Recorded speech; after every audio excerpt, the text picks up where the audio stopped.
Hello friends, welcome back to our channel explainer angel. Friends, आज मैं इस ड्रामे के लास्ट पार्ट का एक्सप्लेनेशन करने वाली हूँ। अगर आपने अभी तक इसके पिछले पार्ट को नहीं देखा तो मैंने लिंक को कमेंट बॉक्स में पिन कर रखा है, जिससे कि आसानी से आप उस पार्ट को देख सकते हैं। तो चलिए बिना देर किए आपको लेकर चलते हैं स्टोरी की तरफ। तब तक आप चैनल को सब्सक्राइब कर बेल आइकन को प्रेस कर लें, जिससे कि आपको ऐसी शानदार कहानियाँ टाइम से मिलती रहे। कहानी शुरू होती है। हम देखते हैं मैक उस जगह पर जाकर रो रहा होता है और पुरानी बातों को याद कर रहा होता है। तभी ये पता चलता है कि मैक के पेरेंट्स के डेथ के बाद मैक अपने आंटी के घर रहा करता था, लेकिन बाद में वो अपने घर पर आकर रहने लगा था और यहीं पर हेनम से उसकी मुलाकात हुई थी।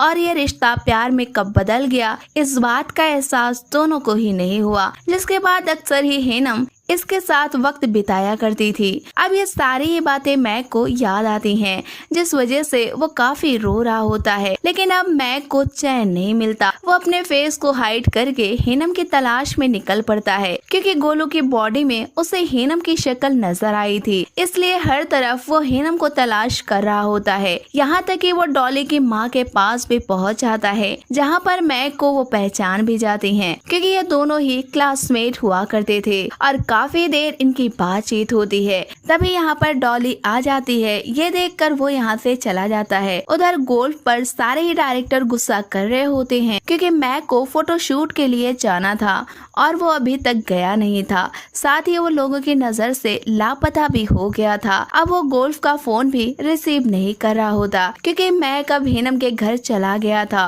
और उसके फादर को हेनम का रिकॉर्ड देता है, जो कि हेनम मैक को दिए थी। साथ ही वो लेटर भी देता है जो कि गोल्फ के घर उसे मिला था, जिसे देखकर हेनम के फादर को फिर से अपनी बेटी की याद आती है और वो तड़प उठते हैं और मैक से कहते हैं कि तुम्हारे ही वजह से मेरी बेटी ने सुसाइड किया, सब तुम्हारे ही वजह से हुआ है, इसलिए तुमको ही मर जाना चाहिए। ये सुनकर मैक को बहुत ही बुरा लगता है और हेनम और गोलू भी वहाँ पर खड़े होकर ये बातें सुन रहे होते हैं। तभी मैक उनके घर से चला जाता है और वो सच में सुसाइड कर लेता है। अगले पल हमें पता चलता है कि वो तो ये सुसाइड सपने में किया था। तभी यहाँ पर गोल्फ आ जाती है, जो कि मैक को बहुत समझाती है और उसे अपने कैरियर को बर्बाद ना करने के लिए भी कहती है, लेकिन मैक उसकी बात को नहीं सुनता और उसे यहाँ से भगा देता है और दोबारा से सुसाइड कर लेता है। तभी सही वक्त पर गोलू और हेनम यहाँ पर पहुँच जाते हैं, जिस वजह से मैक को बचा लेते हैं। जिसके बाद मैक को बेड पर लिटाते हुए सारे ही लोग रोने लगते हैं और हेनम गोलू से कहती है कि उसके मरने की वजह मैक नहीं था।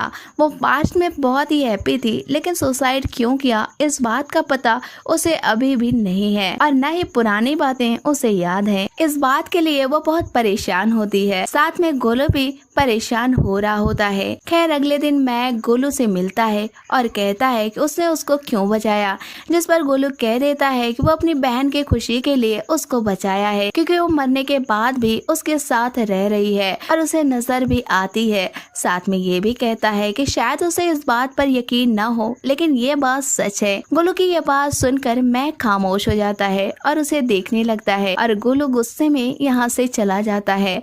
और उसके जाने के बाद बीरू यहाँ पर आता है, जिससे मैक कहता है कि क्या कोई ऐसा तरीका है जिससे कि डेड लोगों से बातचीत की जा सकती हो। मैक की ये बातें सुनकर बीरू को लगता है कि ये पागलपन का शिकार हो गया है, इसलिए वो उसे समझाता है और कहता है कि ये कभी भी मुमकिन नहीं है। लेकिन कहीं न कहीं मैक को गोलू की बातों पर यकीन हो रहा था, इसलिए वो उस अंकल के पास जाता है और उनसे बात करता है और कहता है कि गोलू के अंदर से उसे हेनम का अक्स नजर आता है। क्या ऐसा हो सकता है? जिस पर अंकल कहते हैं कि उसकी भी गोलू से मुलाकात हुई थी, तब उनको भी इस चीज का एहसास हुआ था। अंकल की इस बात को सुनकर मैक अब श्योर हो गया था, लेकिन उसे इस चीज का बहुत ही दुख रहने लगा था, क्योंकि एक बार वो हेनम से बात करना चाहता था। और यही सब सोचते हुए वो अपने रूम में आता है, जहाँ पर हेनम पहले से मौजूद होती है। वो उसे देखकर बहुत दुखी हो रही होती है। तभी कहानी फ्लैशबैक में जाती है, जब हेनम को ये पता लगा था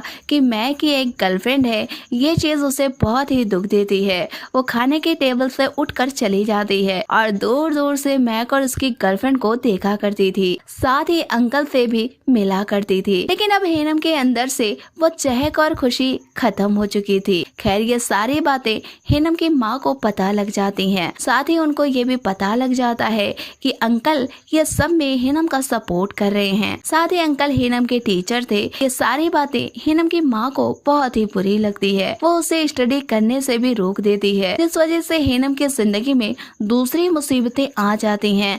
इसलिए वो काफी रो रही होती है। तभी यहाँ पर अंकल आ जाते हैं, जो कि उसको रोता हुआ देखते हैं। लेकिन हेनम के माँ का गुस्सा देखकर उन्हें जाना पड़ता है और हेनम की माँ के बातों से ये पता चलता है कि हेनम के फादर उसको अपने साथ रखना चाहते थे। लेकिन हेनम की माँ ने कहा था कि जब हेनम की माँ ने हेनम को कंसीव किया था तब हेनम के फादर क्यों उसका एबॉर्शन कराना चाहते थे। तो अब उन्हें बेटी की मोहब्बत कैसे जाग गई।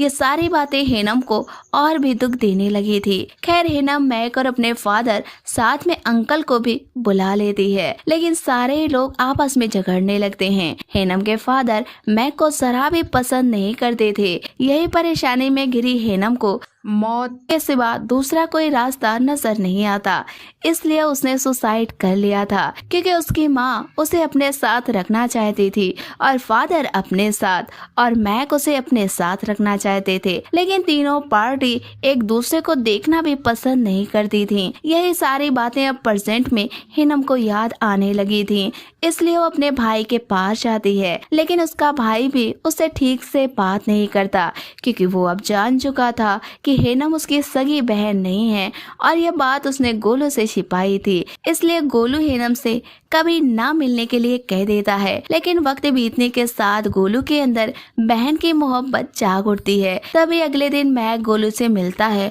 और उसे बहुत ही रिक्वेस्ट करता है कि वो बस एक बार हेनम से उसकी बात करा दे। महक की यह बात सुनकर गोलू को उसकी हेल्प करनी ही पड़ती है। वो अपने हाथ को आगे करता है और महक से कहता है कि मेरे हाथ को पकड़ लो, तब तुम आसानी से हेनम को देख सकोगे। और ऐसा ही होता है, जिसके बाद ये लोग अपना सारा दुख और सारी पुरानी बातें शेयर करते हैं। महक को अब हेनम के मरने की वजह भी पता लग चुकी थी और ये सच आज गोलू भी सुन लेता है कि हेनम महक की वजह से सुसाइड नहीं की थी। जिसके बाद महक और गोलू दोनों को अब सुकून मिल जाता है। अब महक को इस बात का सुकून था कि गोलू के हाथ को पकड़कर वो हेनम को देख सकता है। इसी खुशी में वो फिर से अपनी लाइफ को जीने लगा था और अपने कैरियर पर भी फोकस करने लगा था। हेनम के डेथ के बाद भी अब महक को उसकी मौजूदगी का एहसास होने लगा था। अब धीरे धीरे वक्त बीतता है। गोलू के फादर भी उसको प्यार करने लगे थे और गोलू की माँ, जो कि कभी हेनम से बात करना पसंद नहीं करती थी, अब वो भी हेनम से प्यार करने लगी थी। और दूसरी तरफ गोलू को डॉली से प्यार भी हो जाता है। इस तरह वो भी अपनी लाइफ में सेट हो जाता है और अंकल को भी अब काफी सुकून मिल गया था। हेनम के फादर, जो कि हमेशा से महक को गलत समझते थे, अब वो महक को बेगुनाह समझने लगे और महक और हेनम इसी तरह गोलू के हाथ को पकड़कर एक दूसरे से मिला करते थे। और इसी के साथ इस कहानी का एंड हो जाता है। तो फ्रेंड्स, ये कहानी आपको कैसी लगी हमें कमेंट बॉक्स में जरूर बताएं। वीडियो को लाइक करें, शेयर करें। मिलते हैं हम आपसे नेक्स्ट वीडियो में, तब तक के लिए टेक केयर।